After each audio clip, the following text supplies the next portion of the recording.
Hello everybody, welcome to another video. My name is Infiniti and today I'm going to be showing you guys how to make these fingerless gloves. They're also called artist gloves or bum gloves.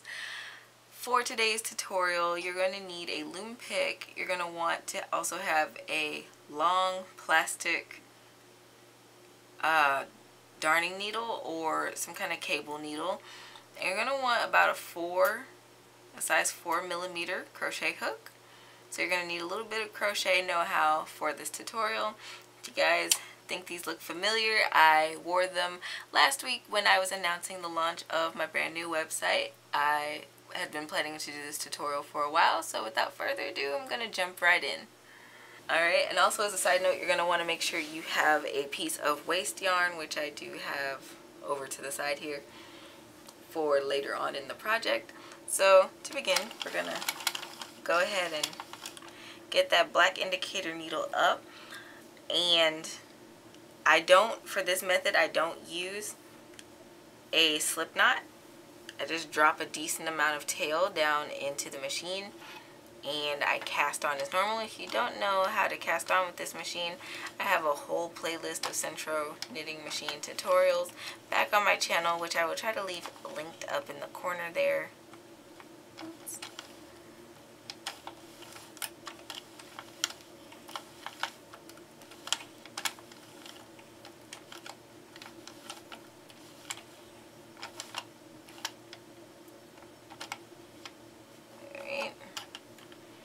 Pop that into the threader, and you're going to crank for as many rows as you like. My machine does not have a row counter, so I usually measure it out with a tape measure for my projects with this. So you can go ahead and crank up however many rows you want for your sleeves or your cuff, and you can meet me back when you are ready to move on to the next part. Alright, once you have the desired length for your sleeve, what you're going to do is, when this black indicator hook is up, what you're going to do, you're going to crank, you're going to make sure it catches, you're going to switch into plain knitting mode. So what we're going to do is essentially cast off this first, second, and third stitch because they're going to drop anyway. So once you start cranking back in the other direction and you have all three of those hooks down, we're going to pause for a minute, and this is where our loom pick comes in. Right? And this is where those numbers really come in handy on the machine. So for stitches 1, 2, and 3, we're going to take our loom pick and we're just going to take these stitches off, and this is why you want to have either that long darning needle or you're going to want a cable needle, because we're going to be pulling these off and we're going to want something to hold these stitches so our whole project doesn't unravel. We're just going to scoop these off of here. Like I said, they're going to fall off anyway because we're in plain knitting mode. And we want these 3 stitches to just hold there. You can kind of tuck that down in the machine so it doesn't get in your way. And now what we're going to do is just start cranking back and forth. So you want about 5 to 7 rows for your thumb hole, depending on the size of your hand. Everybody's hands are different. I personally do 5 to 7 rows.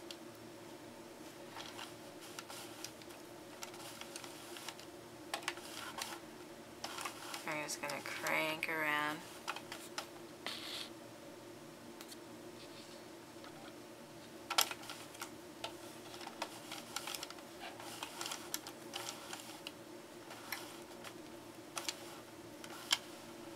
Alright, that goes down in there. And again, with panel knitting or with flat knitting or panel knitting on these machines, you're going to want to watch for the edges. So if you see me tugging a little bit when I get to the ends, that's to tighten up my edges on my pattern so that they're not messy in the end. And you want to also make sure that your yarn's not coming from underneath these pink things, because it can also do that, and it'll also mess up your edges in panel knitting.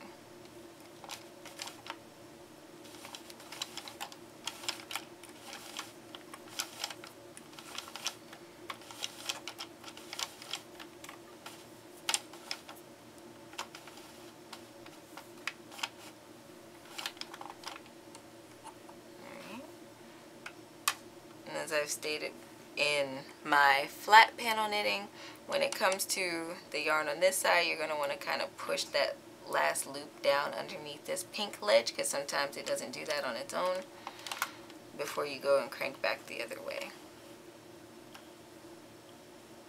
It can be very stubborn.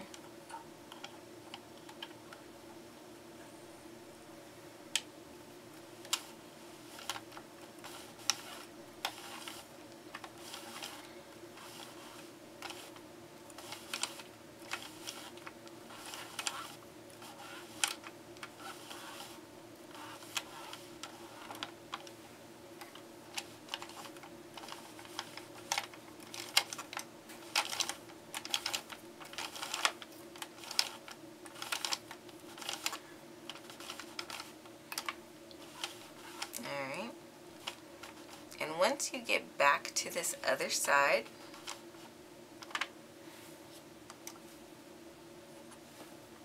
we're going to switch back to tube knitting. Alright, once we switch back to tube knitting, we are going to be casting on. We're going to be casting on 1, 2, and 3 again. So this is where our waste yarn comes in.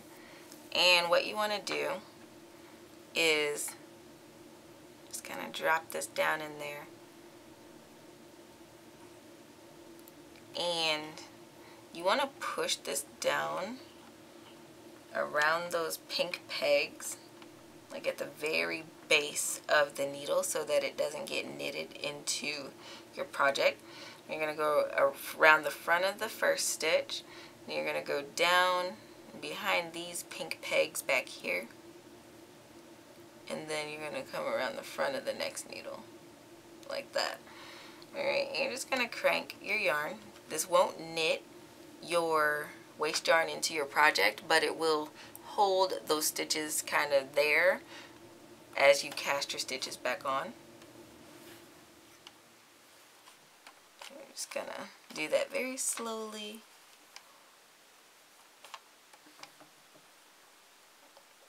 And this guy can come back around here, just like that.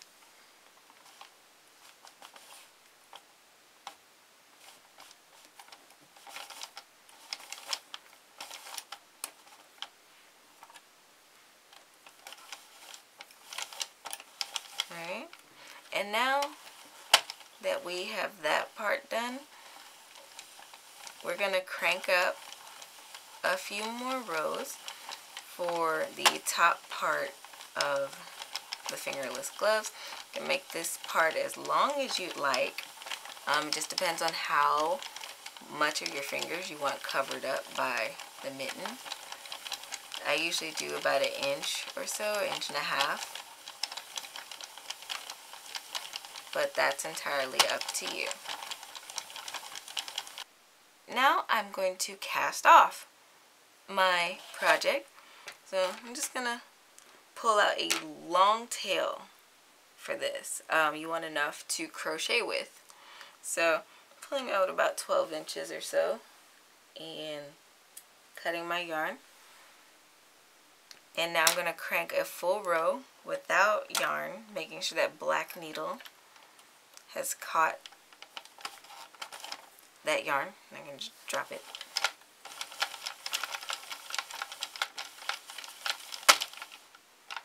Alright.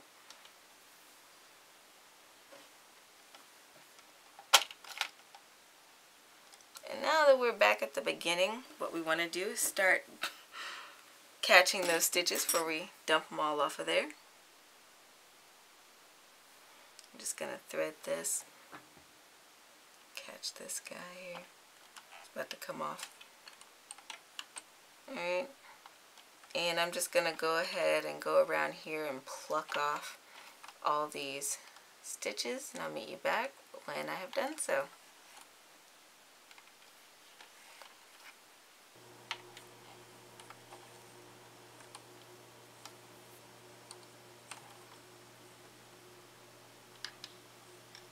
Alright, now we're off to the fun part of this project, which is actually, making it suitable for wear.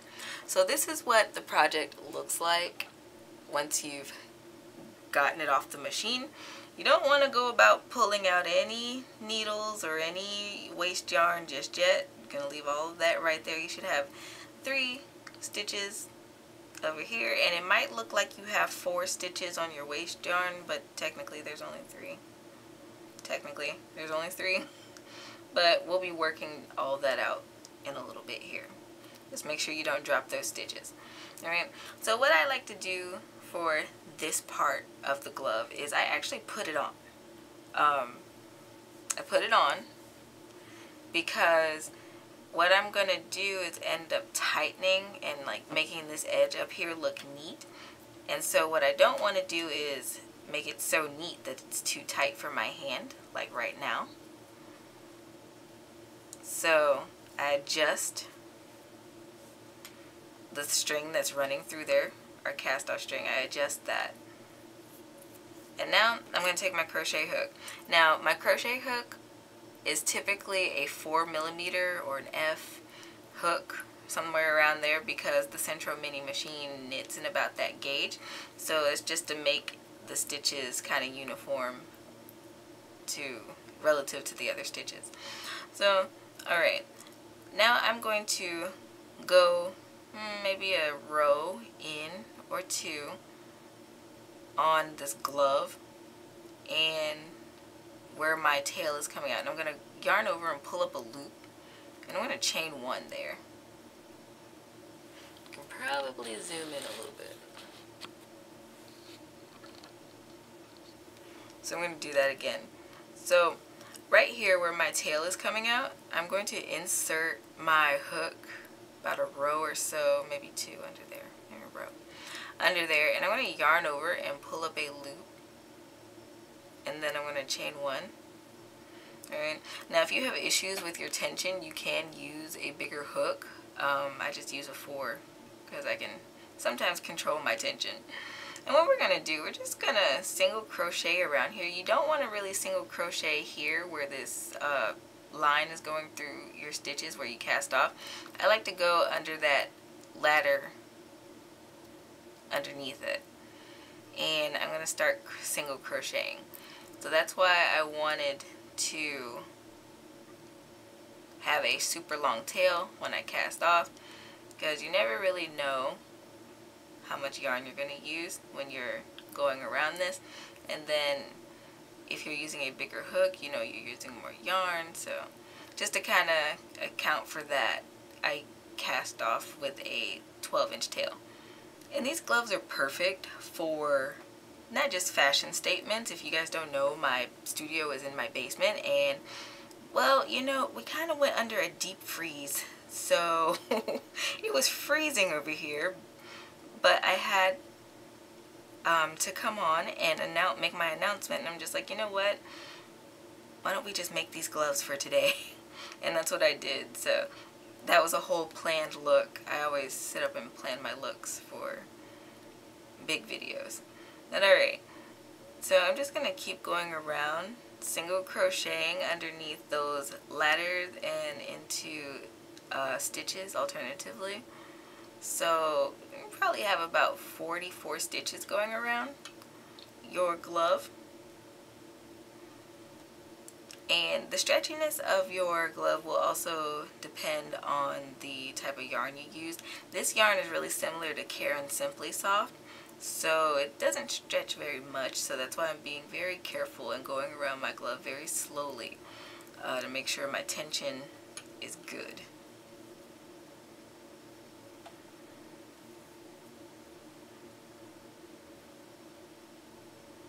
I also recommend trying it on as you go around the glove, just to make sure that you're not making this too tight. especially if it's for yourself.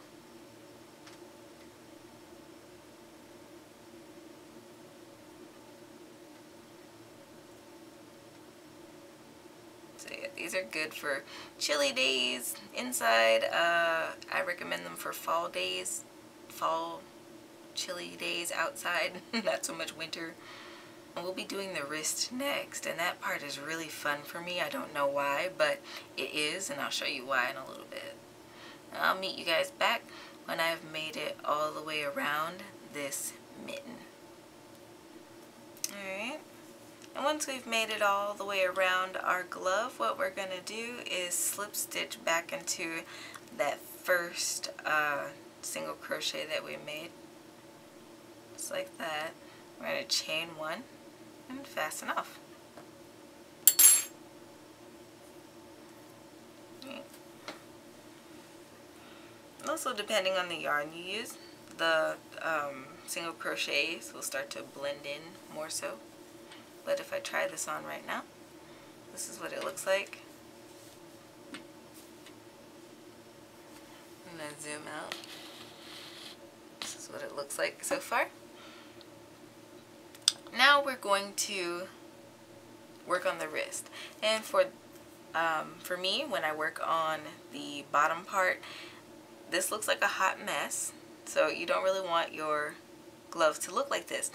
And so if you guys remember when I did the hat, how to crochet on your Sentro hats, the second method, I showed you guys how to go about straightening out these loopies down here. Well, for the gloves, I like it because I can just put them on and I can just pull on that string down there and just pull it, and it cinches, and you can just kind of pull and adjust and pull and adjust. And what it does is that it'll straighten out those stitches without you having to figure out which ones you need to pull on all the way around. So I do that a couple times just to get it to do what I need it to do. And once I get it straightened out like this, then I pull it off and I go about crocheting around. So I'm going to pull it off, and we're going to do the same thing that we did for the top of the glove. We're just going to go around and crochet that. So I have a super long tail here as well. You can remember in the beginning I said to drop a bunch of yarn down in there, so I've dropped probably about 12 inches down there as well.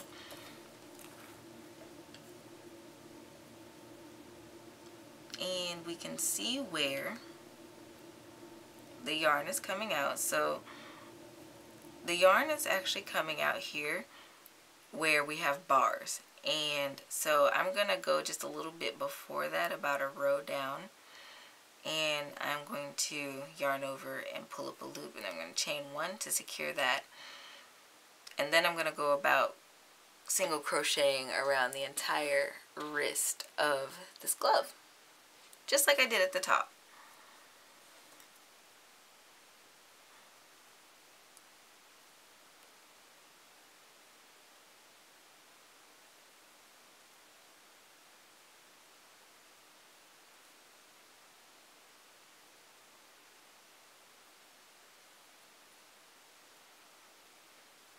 Now the bottom part is a little different because you have those V's around the bottom from where you cast on, which can make it look a little bit neater when it comes to crocheting around the edge, but I still go about a row in and crochet. To me, it just looks better. But it's completely up to you. And then once you actually do these single crochets, you can put any kind of crochet stitch around the cuff that you like. I typically leave mine plain, but the choice is yours. The possibilities are endless.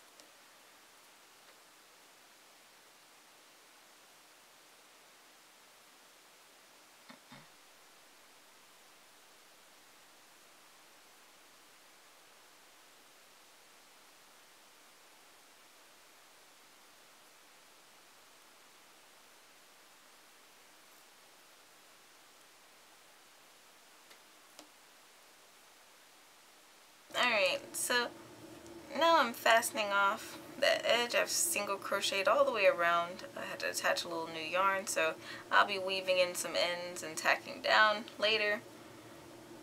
But we can try this glove on again, just to make sure it still fits okay.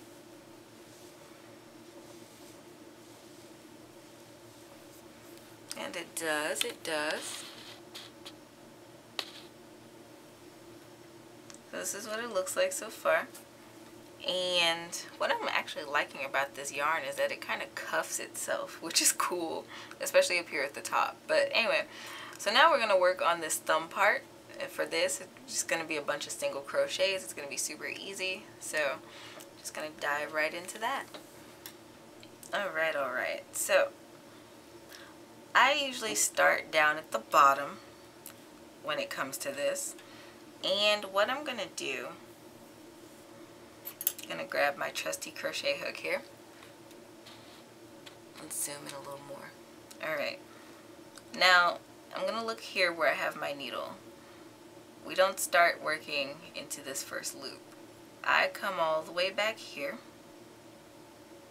And again, I go a few rows in, away from the edge, so that it doesn't look weird. And I attach my yarn. I'm going to just pull up a loop. And I single crochet to secure it. And I weave in my ends as I go, so I don't have to go back and sew this in. So now I'm just going to move on to the next stitch, and or space rather, and just single crochet with one strand. One strand.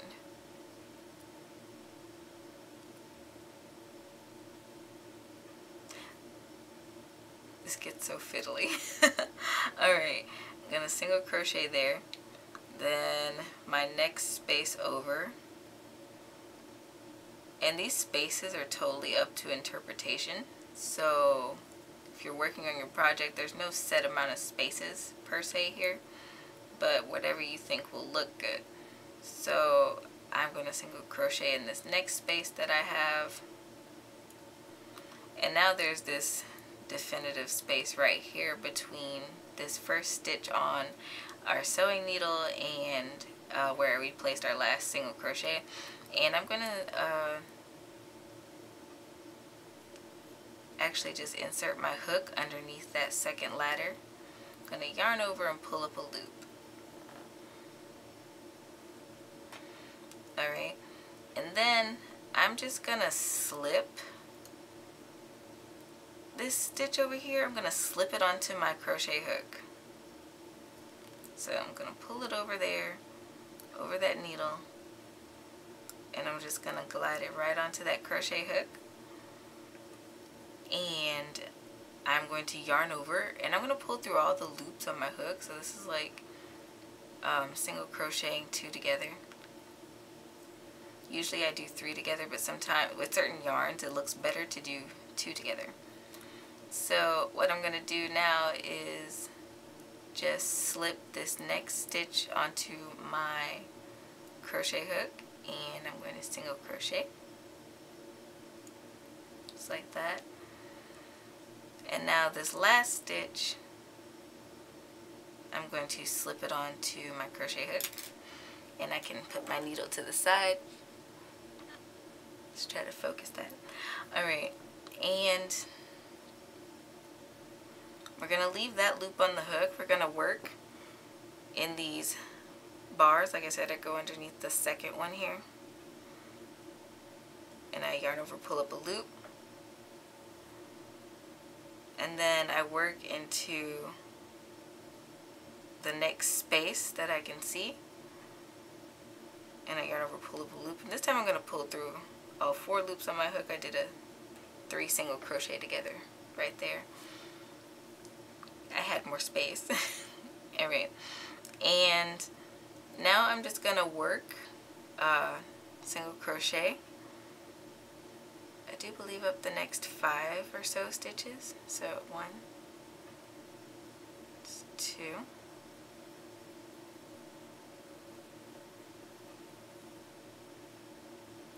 3,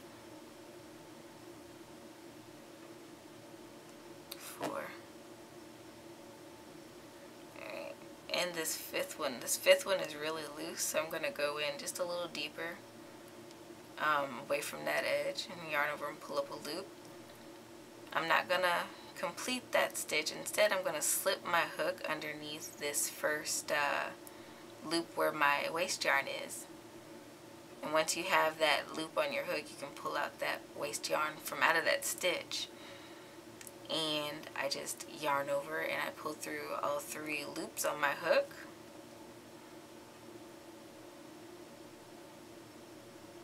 Alright, and then if you have a gap here, you can put another stitch there. Then the next stitch that's on our waist yarn, we're going to slip that onto our hook as well.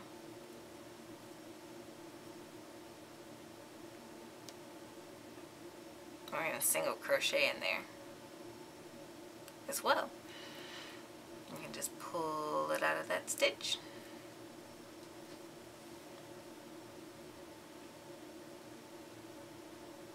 Alright, and this next stitch with our waist yarn, we're going to slip that onto our hook, and we're also going to single crochet that.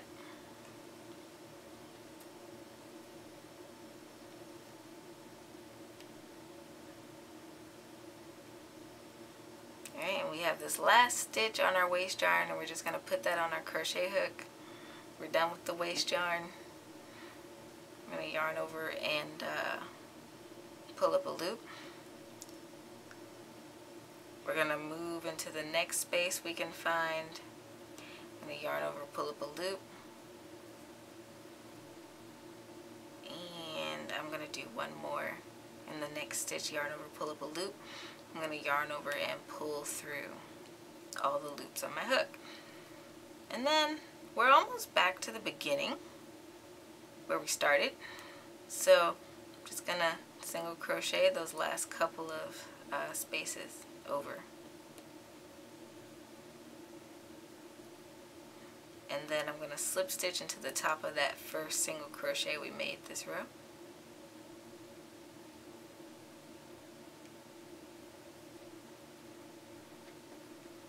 Just like that. And pull up a loop. I want to show you guys what it looks like on again. Let's use the other hand for a model. This is what it looks like so far. So that first row was basically us getting our live stitches off of our waist yarn and decreasing this thumb hole here. So our next row, we're just going to single crochet all the way around. So if you need to have a stitch marker to put in your first stitch, totally understandable, you can do that. You don't have to, or you can use your waist yarn as a stitch marker. Either way.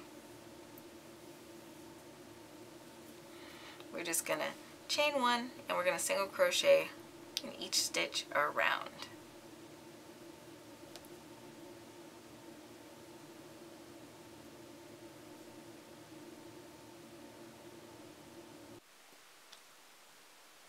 Alright, and I'm going to slip stitch into the top of that first single crochet that we made for this row. I'm going to chain 1.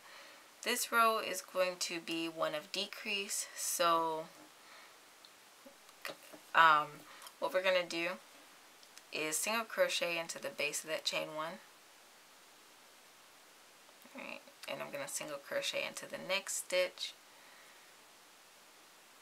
And I can kind of see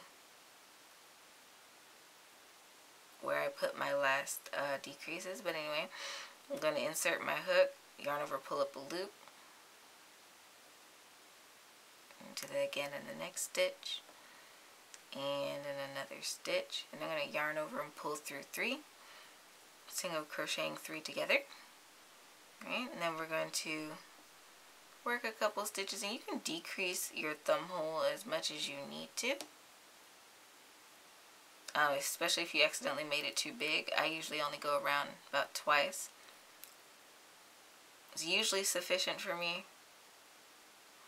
Alright, then we're going to go ahead and decrease again. 1, 2, 3.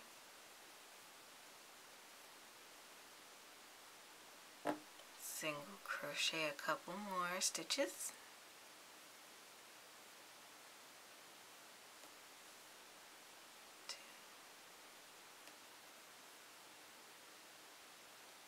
And then wherever that guy came from. Alright, 3. We're going to decrease again.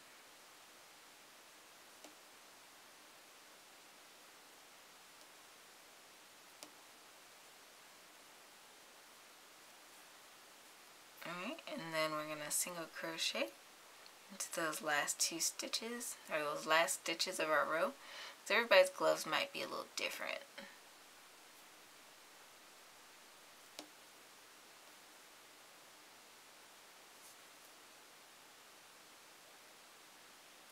And I can already tell this is sufficient for my thumb size.